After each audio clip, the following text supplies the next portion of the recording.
Bem-vindo, bem-vinda à nossa terceira aula da série Agenda Cheia. Da incerteza ao faturamento previsível. Não é o que a gente quer? Eu sou Márcia Cristóvão, psicóloga clínica, organizacional, mentora de carreiras e negócios e tenho caminhado com vocês, já foram 2 aulas aí. Quem não assistiu, volta lá, tem muita coisa importante para aprender. Mas eu acredito que a aula de hoje tem o potencial de ser disruptiva. Hoje nós vamos falar da arte da fidelização terapêutica. Veja bem, você descobriu seus gaps na primeira aula, você descobriu aí o que você tem de potencial, o que você precisa melhorar, o que né, dentro dessa ideia, da grande ideia da alquimia, do sucesso, quais são os pontos aí positivos e o que você pode transformar, que chumbo você já pode transformar em ouro.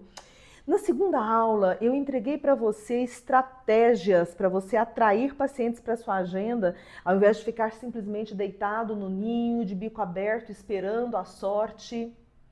Mas pode ser que você já tenha essa demanda de agenda. Ou, se você foi lá e aplicou as técnicas que aprendeu nas aulas anteriores, você já está atraindo pacientes para sua agenda. Mas pode ser que a sua agenda seja meio que como um saco furado. Veja, o paciente vem e vai embora. Faz uma sessão e não volta, não remarca. Faz 2, 3 sessões e vai embora. Então, nós precisamos cuidar da fidelização. Se nós queremos entender esse conjunto, né, dessa experiência de ter uma agenda que é cheia, que é de sucesso e com previsibilidade financeira ao longo do ano, né, ao longo de um mês e ao longo de um ano todo, então nós precisamos cuidar da fidelização. E algumas pessoas podem pensar, mas como que eu fidelizo? Fazendo o meu melhor. Sim, com certeza. Só que fazer o seu melhor, do ponto de vista da subjetividade, pode ficar meio perdido. Nessa aula de hoje eu vou entregar para vocês algumas técnicas que têm sido trabalhadas por psicólogos de diferentes áreas, estratégias para serem aplicadas antes da sessão, na primeira sessão, durante o protocolo, durante o processo. E se você aplicar essas ferramentas, e eu vou explicar várias aqui hoje, são ferramentas relativamente simples. É até provável que algumas dessas ferramentas que eu vou explicar, você pare e pense, mas eu já faço isso, Márcia, eu já faço isso. É possível que intuitivamente você já faça, e por isso, inclusive, você fideliza os seus clientes. Ou talvez não. Talvez você não faça ainda. Então, são oportunidades. Hoje nós vamos falar sobre a arte de fidelizar o seu cliente no processo psicoterápico, no processo de coaching, no processo de mentoria, naquilo que você entrega, naquilo que você vende, ok? Então vamos pensar. Vamos começar por um número. 70% dos pacientes costumam abandonar a terapia antes da 10ª sessão. Olha, que número! Sim, 70%. Os estudos indicam que, em geral, não chegam nem à 6ª sessão. E às vezes chegam à 10ª, mas não passam dela. Existem muitos fatores para isso. Sobretudo, o ambiente da terapia, ele é um ambiente árduo, enfrentar as nossas próprias questões, as nossas dores, os nossos dilemas. Às vezes a pessoa vem porque alguém pediu que ela viesse, mas ela não está 100% comprometida. Às vezes ela até veio porque quis, desejou vir, mas não está acostumada a lidar com as demandas, com aquilo que está no setting terapêutico.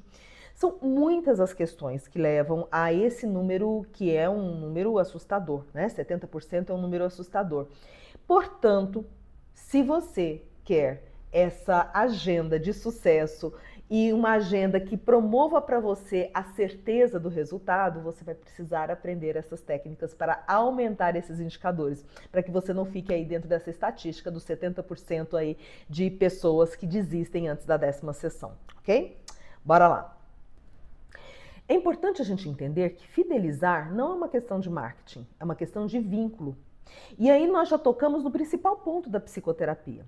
Se você atua em uma abordagem existencialista, fenomenológica, humanista, então o tema do vínculo já é um tema de grande relevância para você. Mas talvez a sua abordagem não traga esses pressupostos filosóficos da construção vincular. Então, talvez a questão seja mais técnica ou talvez exija para si um pressuposto de distanciamento, como acontece nas metodologias ligadas à psicanálise. Mas aqui nós precisamos entender que a fidelização do cliente passa sim por um comprometimento vincular. Nós vamos trabalhar técnicas que favoreçam a construção desse vínculo. É por isso que algumas pessoas pensam assim, poxa vida, fulano é recém-formado e fideliza mais clientes do que eu. Os clientes ficam mais com ele do que comigo, que já fiz não sei quantas especializações. Porque a fidelização não diz respeito à técnica. Aliás, eu disse que essa aula seria possivelmente disruptiva, então vou trazer mais um dado estatístico para vocês. Muitos teóricos pesquisando nessa área dizem que em torno de 15% do sucesso da psicoterapia, ou seja, dos resultados, agora não falando do cliente continuar, tá? Falando do resultado do processo. Em torno de 15% apenas ou menos que isso do resultado se deve à técnica. Então eu tenho um excelente psicanalista, eu tenho um excelente psicodramatista, eu tenho um excelente terapeuta da abordagem holística XYZ. Na técnica, você é ótimo, porém, só 15% da técnica é que vai gerar o resultado. Os outros 85% ou até mais dependem de vínculo. Se o paciente não se vincular ao terapeuta, se o cliente não se vincular àquele que o conduz, a condução não será feita.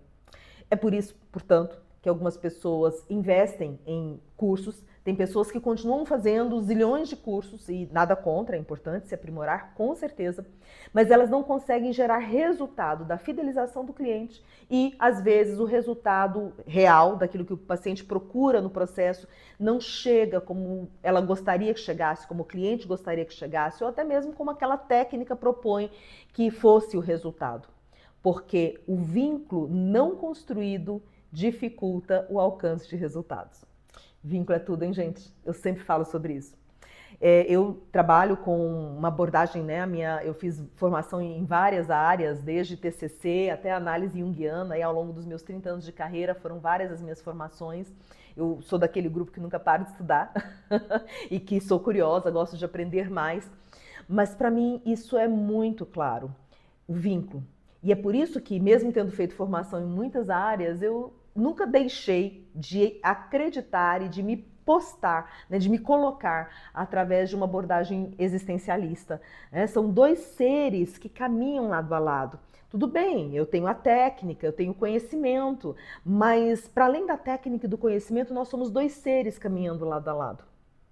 Mesmo Jung, que não traz uma abordagem existencialista, mas traz uma fala extremamente existencialista e que pressupõe a ideia do vínculo.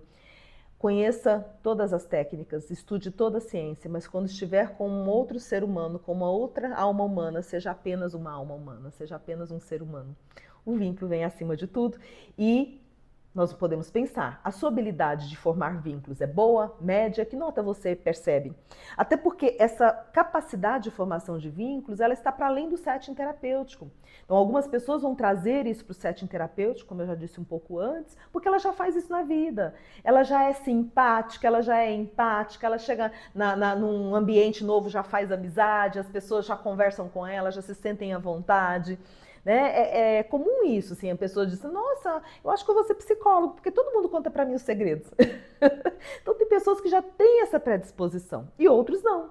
Outros são mais fechados, mais resguardados. Então se você faz parte de um grupo que não tem essa empatia, essa simpatia natural, não significa que você não possa criar esse espaço vincular que gera a fidelização do cliente, mas significa que você vai ter que prestar mais atenção nas técnicas e estratégias para fazer isso acontecer, ok? Vamos continuando. Eu quero começar pela chamada teoria dos fatores comuns. Essa é uma das bases mais sólidas da psicoterapia moderna e ela precisa ser compreendida na sua integralidade. Ela é muito simples, por isso tende a passar batido para o nosso olhar, mas a gente vai mergulhar hoje e entendê-la como técnica, ok? Então, antes de nós falarmos de técnicas específicas, a gente vai entender o que realmente funciona e por que realmente funciona, o que sustenta o processo de transformação do cliente. Essa teoria, ela surgiu com estudos comparativos das diferentes abordagens psicoterápicas e revelou, né, esse algo surpreendente que eu já havia dito antes, que apenas 15% da eficácia, e 15 é o teto máximo, pode ser que menos que isso, se deva à real abordagem, TCC, humanista, psicodramatista, psicanálise, não é essa a questão. Se você não constitui o vínculo, o resultado não vem da forma desejada. O que realmente sustenta o protocolo, o processo, é o fator comum presente em qualquer abordagem, que é um ser humano junto com outro ser humano construindo um vínculo.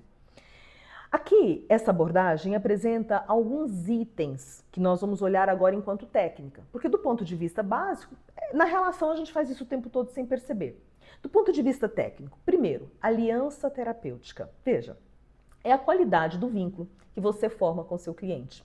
Envolve confiança, envolve acolhimento, envolve a sensação de que estarem juntos é bom. Mesmo quando o cliente está em crise, ele se sente bem de estar com você, ele se sente seguro, ele sente uma conexão, ele quer vir para a terapia, ele quer te encontrar. Agora, essa aliança terapêutica, ela é formada a partir do quê? Como é que você recebe? Com um sorriso no rosto? De forma educada? Com empatia? Essa aliança terapêutica, ela pode ser formada pelas mais diferentes questões. Eu gosto de ter na minha recepção um chá. O ato de receber o meu cliente com um chá já faz diferença. Houveram épocas que no meu consultório eu tinha os sachês e a chaleira elétrica. Então, quando o meu cliente chegava, eu já oferecia o chá dentro do consultório, uma abordagem. Então, na recepção, dentro do consultório. Me lembro que um paciente específico meu gosta muito dos casadinhos e eu estava na padaria pela manhã, passando pela padaria e era o dia da sessão dele, me lembrei, comprei o casadinho e mandei mensagem para ele de confirmação da sessão. Passando para confirmar a sua sessão de hoje e dizer que eu me lembrei, passei na padaria e o seu casadinho já está te esperando. Significa que você tem que fazer esse agrado? Não, não significa, porque isso também diz muito respeito a como você é e quem você é. Eu sou muito risonha, muito expansiva, outras pessoas são mais resguardadas, mais sérias. Então, levando em consideração quem você é e respeitando o seu jeito de ser, você precisa encontrar esses caminhos dessa construção do que aqui os teóricos chamam de aliança terapêutica, mas diz respeito a tudo aquilo que gera para o cliente uma sensação de acolhimento. Ele gosta de vir, ele gosta de estar com você. O tópico 2 fala de empatia genuína. Veja, é a capacidade do terapeuta se colocar no lugar do outro, se sentir junto, compreender sem julgar. É uma presença afetiva. Aquele momento em que você não diz muita coisa, mas o cliente se sente visto, ouvido, respeitado. E isso é transformador. Os meus pacientes têm o meu WhatsApp e eles me mandam mensagem. Não necessariamente eu respondo a mensagem deles na hora. Às vezes eu estou num dia muito intenso de agenda, ele me mandou mensagem de manhã, eu vou ver a mensagem dele à noite. Às vezes eu chego em casa tarde e naquele dia nem respondo no dia seguinte. Então não é estar ali pronta para responder a mensagem na hora, mas é como eu faço isso. Eu digo para ele, olha, eu estou à distância de um WhatsApp de você, né? E se é algo urgente, bom, você conhece a demanda dos seus pacientes. Se você lida com um paciente suicida, obviamente a resposta tem que ser mais rápida. Mas entendendo a demanda do paciente, não é o responder na hora, mas é o como você o acolhe, até mesmo por uma mensagem no WhatsApp, que não foi respondida 1 minuto depois que ele mandou para você. O modo como você está com ele, o modo como você olha para ele, o modo como você respeita as demandas dele. Isso, então, eles chamam de empatia genuína. Ele também fala de um terceiro, os autores falam de um terceiro item chamado metas compartilhadas.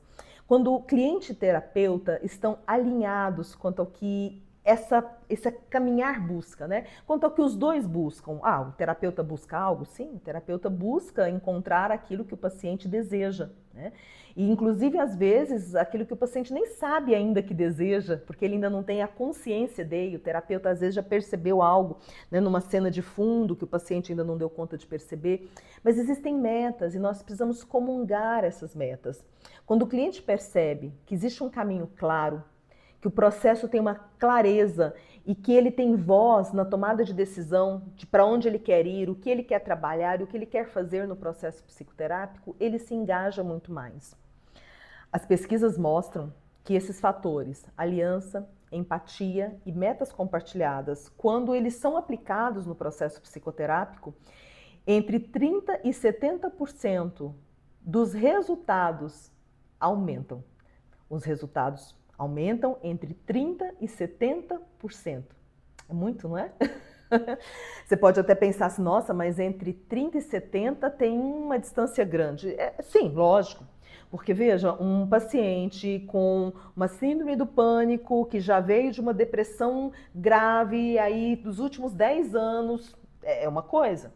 Um paciente enlutado, o luto ele tem por si só um processo, que independente do que a gente está trabalhando, ele tem uma temporalidade. Então, existem questões que vão demandar mais tempo, que vão ser mais desafiadoras para alcançarem resultados e outras menos, né? Por isso aí uma diferença de 30 a 70 por conta das próprias questões, das demandas que os pacientes trazem.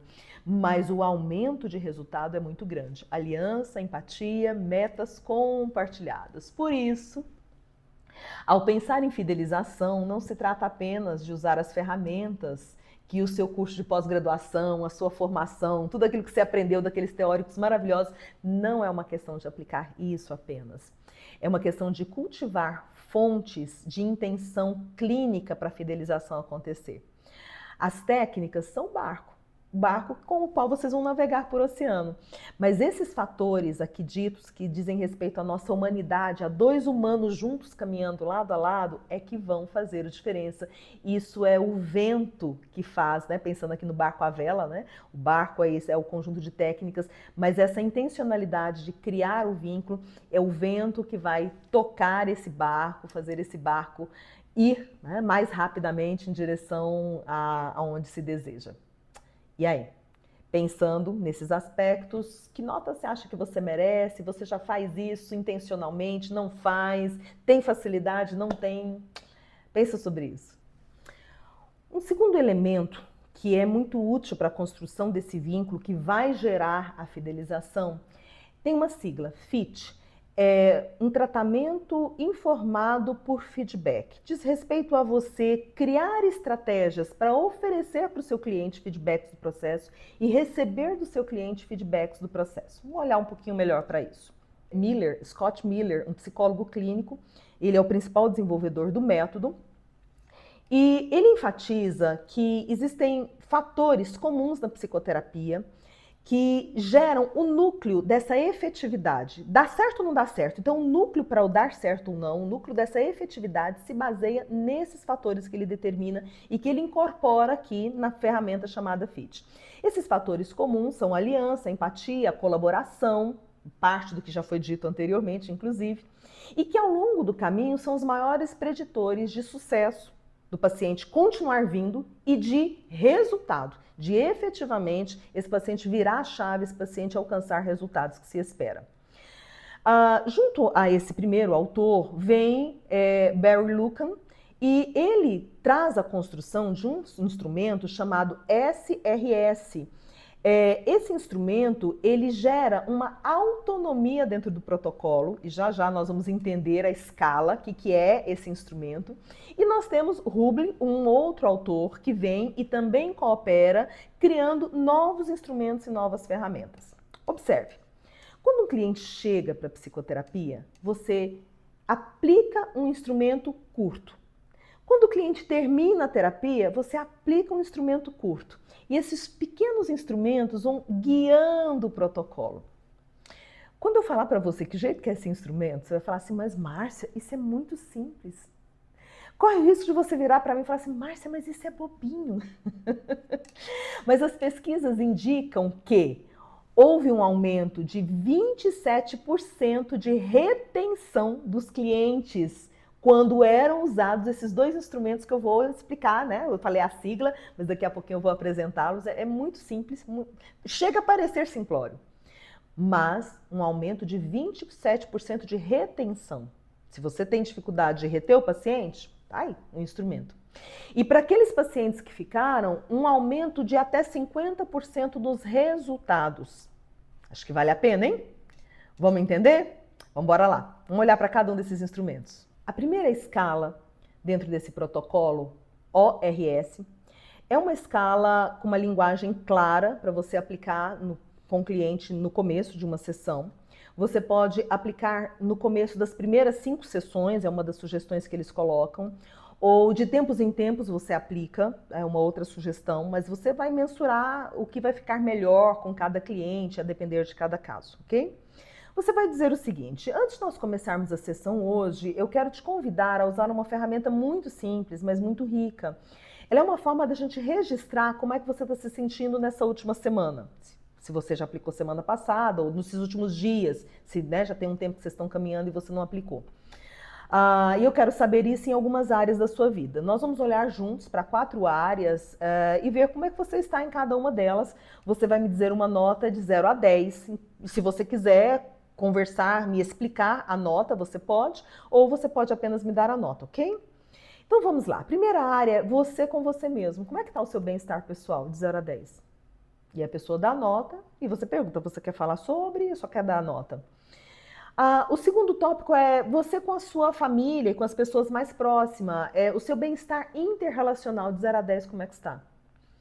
E depois, trabalho, estudo, vida social, esse bem-estar social, que inclui você no trabalho ou você no estudo, de 0 a 10, qual o seu grau de satisfação nessa área hoje?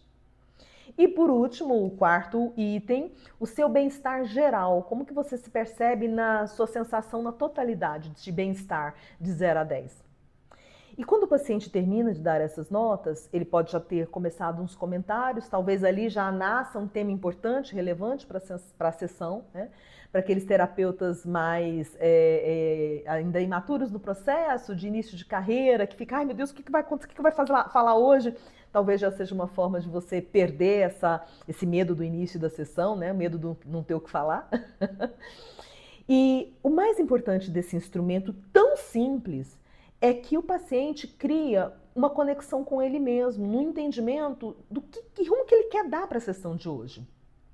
Pode ser que ele queira falar de um tema que não tenha nada a ver com essas notas dadas, mas pode ser que ele queira falar de um desses temas. De qualquer forma, escolhendo falar desses temas ou não, ele vai para a sessão, ele começa a sessão já com uma consciência do para onde eu quero ir.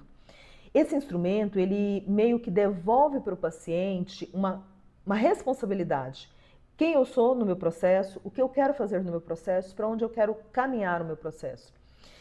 O paciente não vai sair com aquela sensação de que foi o terapeuta que conduziu, de que ele não teve oportunidade de trazer o tema que era relevante, ou que ele falou de tanta trivialidade e acabou não falando o que era essencial.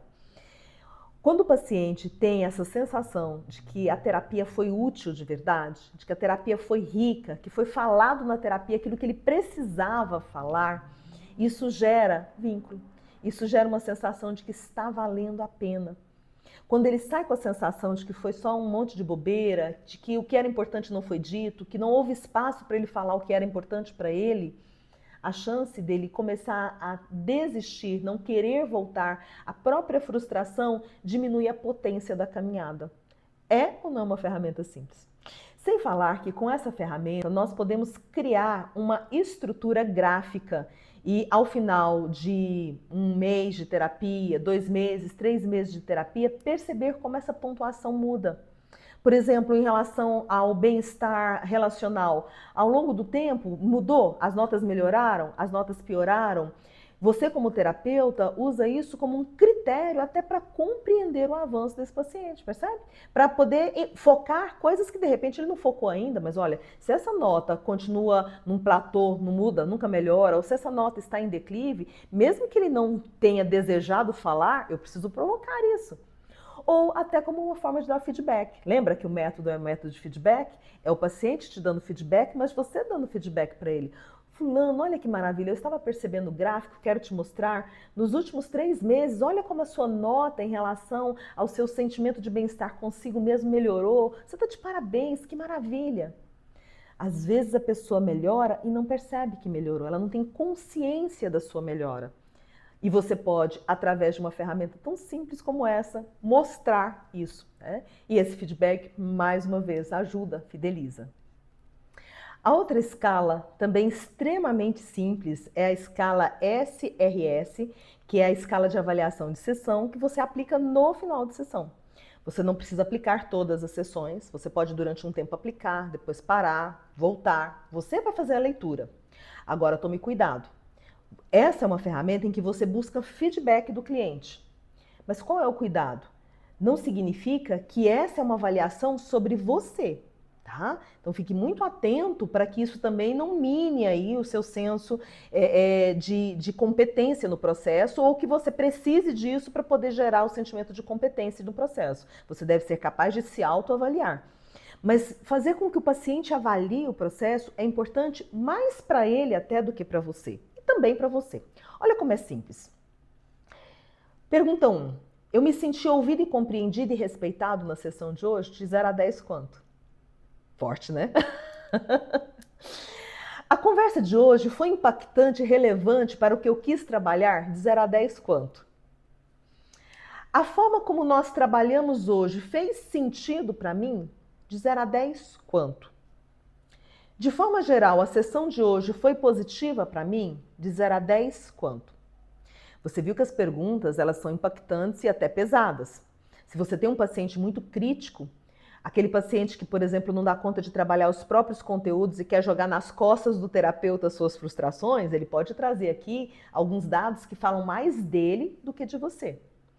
Mas o fato de dar para o cliente a oportunidade dele gerar um feedback compreensivo e sendo fidedigno ou não, porque talvez ele vai dar nota 10 em tudo porque ele quer te agradar, ele é uma pessoa que não sabe viver sem agradar o outro. Mas mesmo que não seja fidedigno, e não se trata de ser fidedigno esse feedback, trata-se de dar para a pessoa um espaço para ela refletir a sessão e ela dizer o que ela pensa sobre a sessão.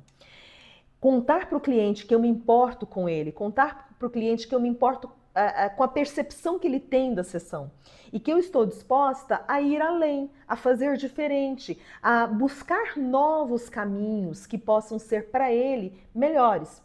Às vezes não dá, às vezes o caminho que nós estamos fazendo é o caminho que tem que ser feito.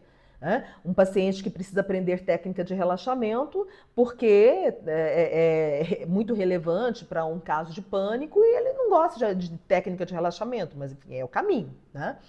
Mas mesmo que seja o caminho necessário, fazer com que ele entenda, que eu perceba a frustração dele, que eu quero entender a frustração dele, é muito relevante. Isso ajuda na construção do vínculo. Então, essa escala é uma escala para aplicar no fim da sessão. Vimos uma para aplicar no início da sessão, vimos uma para aplicar no fim da sessão.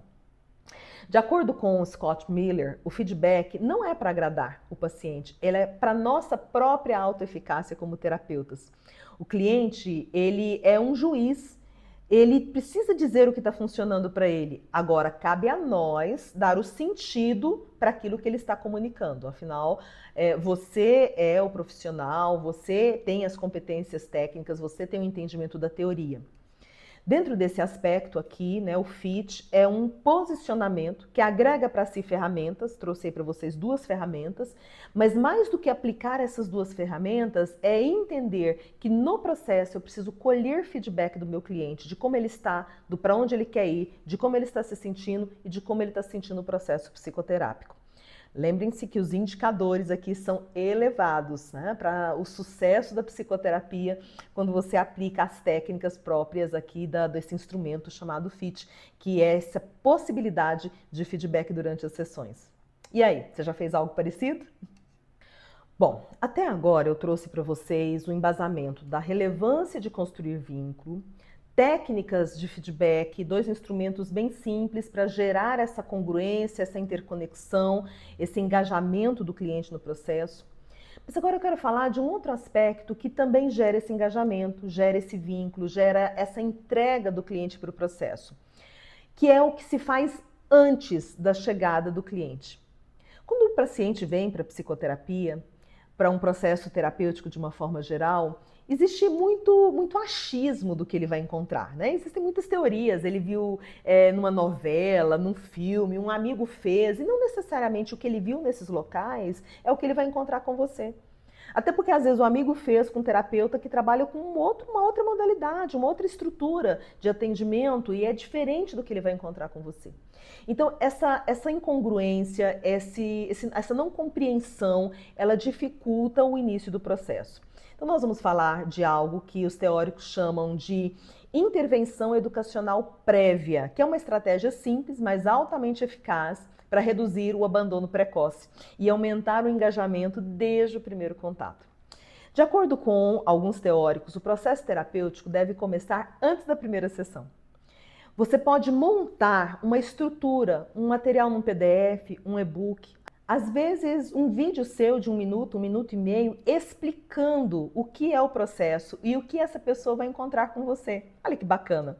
Então a pessoa marca a sessão e antes dela vir para a sessão, ela já recebe esse material. Isso diminui a ansiedade do primeiro encontro. Existem aqueles pacientes que marcam a primeira sessão e não vêm, desmarcam antes de vir. A ansiedade é tão grande que ele não consegue nem vir para a primeira. Então, vai reduzir, inclusive, esse tipo de situação de desistência do primeiro encontro. Então, é uma técnica onde você nutre a pessoa com informações do que ela pode esperar no processo com você, de quem você é. Você pode, por exemplo, nesse vídeo de 1 minuto, se apresentar, né? Ela já está vendo o seu rosto, já está escutando a sua voz.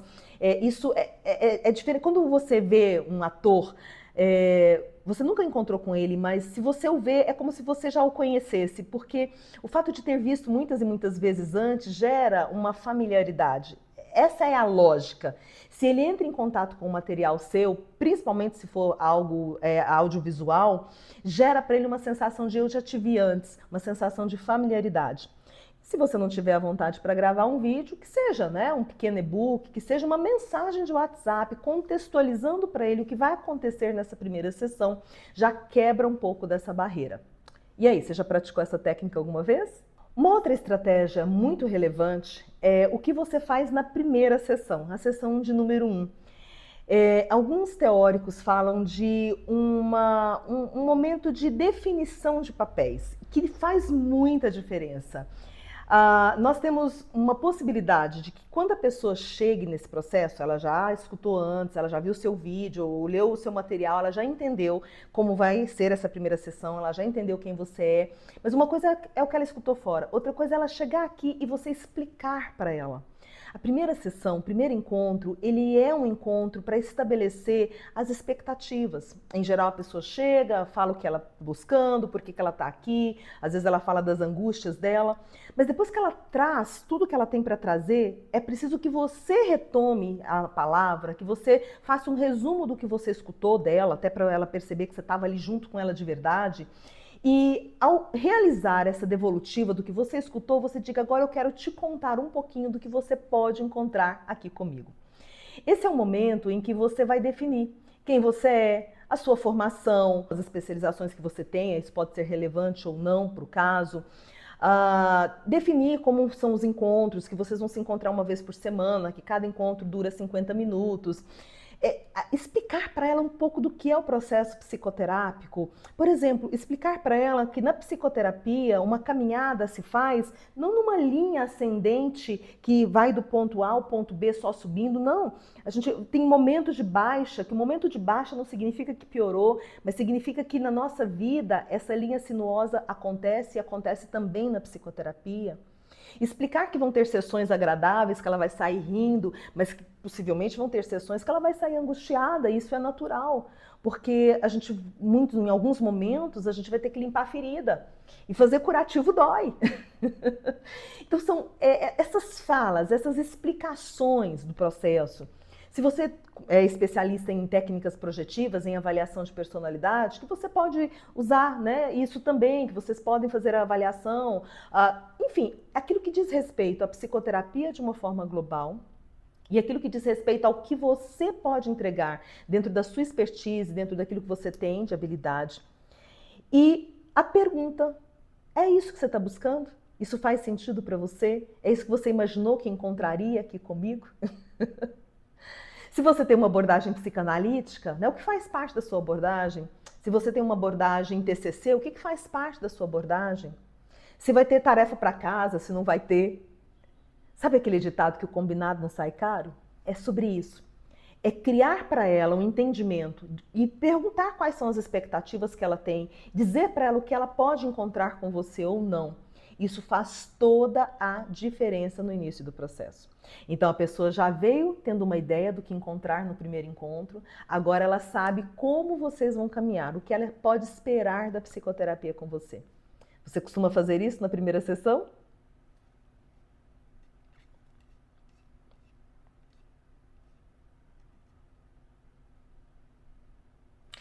E além de ter alinhado as expectativas na sessão de número 1, outros teóricos nos trazem o entendimento que a gestão de expectativas é uma estratégia clínica válida para todo o decorrer do processo.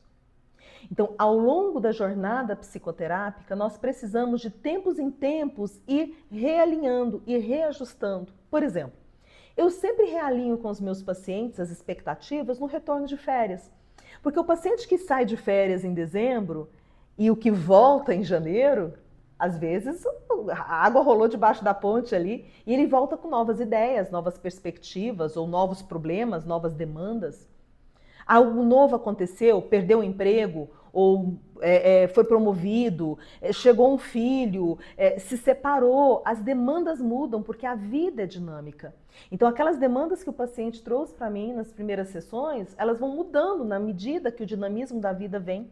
E nós precisamos realinhar, fazer gestão de expectativas. Então aqui é uma prática em que você, de tempos em tempos, de forma estratégica, você alinha e realinha com a pessoa. Isso evita desconfortos.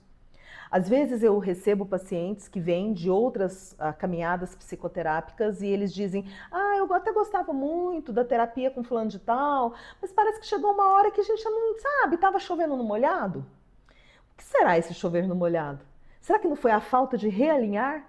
Será que não foi a falta de perceber que algo havia mudado e aí você continua seguindo uma rota que já não é mais referência para esse momento que o indivíduo está? Esse é um papel importante do terapeuta, alinhar essa intencionalidade, fazer a gestão das expectativas, o que é realista para esse momento emocional do meu paciente, o que é realista para essa temporalidade na qual ele está inserido, que tipo de sensação ele tem hoje, quais são as resistências que ele tem hoje, porque até as resistências mudam, né? Qual é a evolução que ele espera? Ele já evoluiu nisso e o que mais que ele quer? Qual é a outra questão que ele deseja trabalhar? Tem paciente que é monotemático, mas ele é monotemático porque o terapeuta também é monotemático. Porque o terapeuta não evoluiu com ele uma possibilidade de expandir para outros temas, de experimentar outros ares na psicoterapia. Então você pega ali, né, de forma prática, você colhe as expectativas e alinha o processo na primeira sessão, mas você continua fazendo isso. Você pode fazer isso minimamente a cada 3 meses. A ideia do trimestre ela é interessante. A cada 3 meses faz um olhar de por onde o cliente veio, o que nós caminhamos, o que nós alcançamos até aqui e o daqui para frente. Seguimos no mesmo rumo, são novas demandas, são novas questões. Então, se nada diferente aconteceu, minimamente, então 3 meses, 6 meses pelo menos, período de férias. Então, férias de julho, voltou em agosto, realinha. Férias de dezembro, voltou em janeiro, realinha. De tempos em tempos, realinhar é um outro aspecto muito relevante. Você já faz isso? E ainda dentro desse tema, né, de gerar a motivação do cliente, nós podemos usar uma técnica bem específica. O modelo chama-se entrevista motivacional, ou a sigla MI. Essa é uma estrutura que você pode usar numa primeira sessão, ou que você pode usar de tempos em tempos, trazendo de novo esse senso de entendimento ou de percepção aprofundada do que o cliente de fato quer. Trata-se de um conjunto de perguntas onde você possibilita para o cliente essa autopercepção. Vamos entender que perguntas são essas. Nós vamos trabalhar com engajamento, foco, evocação e planejamento. 4 pilares que o MI nos possibilita. No primeiro pilar, que é o engajamento, você pode perguntar: o que te motivou a procurar terapia agora? Se já é um cliente que está com você há algum tempo e está retornando depois de férias, o que está te motivando nesse momento de retomar a terapia?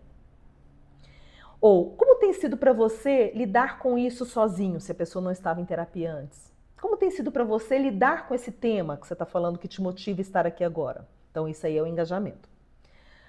A questão de foco. Entre as várias questões que você trouxe, qual é a que você sente que é mais urgente? Pensando numa primeira sessão, né, o paciente vem como uma metralhadora, às vezes fala de zilhões de coisas que estão difíceis para ele. De tudo isso, né, gera um foco. O que é mais importante? Se você pudesse mudar apenas uma coisa agora, qual seria essa única coisa? Não é que a gente vai ter que trabalhar só com isso, não é para fazer aliança e casar com aquele tema e trabalhar só isso. Não, não é isso. Mas é para fazer a pessoa dar uma realinhada nesse momento. O que é mais importante para mim realmente? Aí vem para evocação. Eu posso perguntar: o que faz com que essa mudança seja tão importante para você? Como a sua vida seria diferente se você avançasse em direção a esse seu objetivo que você está trazendo para mim? E, finalmente, o planejamento. Qual você acha que é um primeiro passo possível, que você já consegue, que você dá conta? O que você precisaria sentir para começar esse movimento? Você traz a pessoa para se comprometer e, ao mesmo tempo, para criar a jornada em direção ao local para onde ela deseja ir. Esse é um protocolo simples de ser aplicado, né, o MI, e é um protocolo que gera para a pessoa um entendimento por que eu estou aqui, como eu estou engajado com isso e para onde eu quero ir. Muito bem, espero que você tenha gostado das estratégias. Foram muitas técnicas, eu tenho esses PDFs para te entregar, me manda mensagem, eu quero poder oferecer para você um e-book com esse material, com a descrição de cada uma dessas ferramentas, esses instrumentais, descrever as bases teóricas, né, os autores, tudo isso vai para você aí. E esses são alguns instrumentos para você garantir essa fidelização. Olha, o cliente vem, bacana, mas o cliente fica? Para ele ficar, você precisa garantir a sua jornada. Então, vamos arregaçar as mangas, mãos à obra, me manda mensagem, eu quero mandar para você esse material e mais. Se você me mandar a mensagem, eu vou mandar um PDF que tem, além dessas técnicas, outras mais sugestões para você aplicar aí no seu processo, no seu protocolo, garantindo essa fidelidade, que é o nosso objetivo aqui dentro dessa nossa aula. E isso sim, traz uma agenda de sucesso, mas uma agenda com previsibilidade financeira. Até a próxima. Tchau, tchau.